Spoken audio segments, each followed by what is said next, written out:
Nao wazazi katika kaunti ya Trans Nzoia wameonywa vikali dhidi ya kuwanyima watoto wao haki ya kupata elimu kwa kukosa kuwapeleka shuleni, huku maafisa wa serikali wakisema kuwa elimu ni haki ya kimsingi kwa kila mtoto na yeyote atakayepuuza wajibu huo atachukuliwa hatua za kisheria.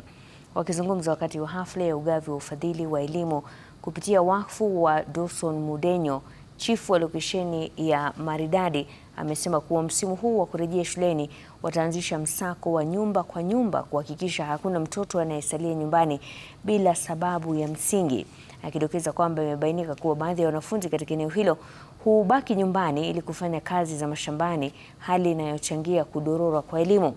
Kwa upande wao, washikadau wa elimu katika eneo hilo wameahidi kuunga mkono juhudi hizo kwa kushirikiana na viongozi wa usalama na wazazi, wakisisitiza kuwa ushirikiano wa jamii ni muhimu katika kuhakikisha watoto wote wanapata elimu bora na kutimiza ndoto zao. Hivi karibuni nitaanza kutembea kwa vijiji na village elders wangu.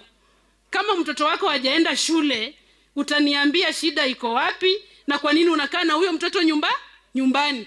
Mkikaa na hawa unapata wengine hao ndio wanatuibia kuku, wanakata ndizi zetu, wanavunja jikoni, wanaiba kondoo.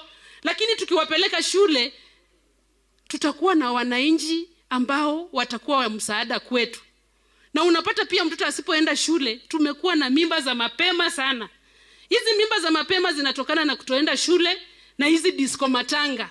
Unapata wazazi tumesema serikali imepiga marufuku disco matanga, lakini unapata wengine hawaelewi. Watoto wengi wanakwenda kukosa shule maana hawana karo ya shule, hawana watu wa kusaidia. Lakini pia mbali na serikali kusaidia, pia nataka niombe marafiki wenzangu, nataka niombe wachungaji, makanisa, wenye biashara, wananchi ambao wanapenda masomo, tuingilie katikati ili tusomeshe hawa watoto pasipokuwa na mapendeleo ya aina yote, maana masomo, elimu ndo msingi wa kila nchi.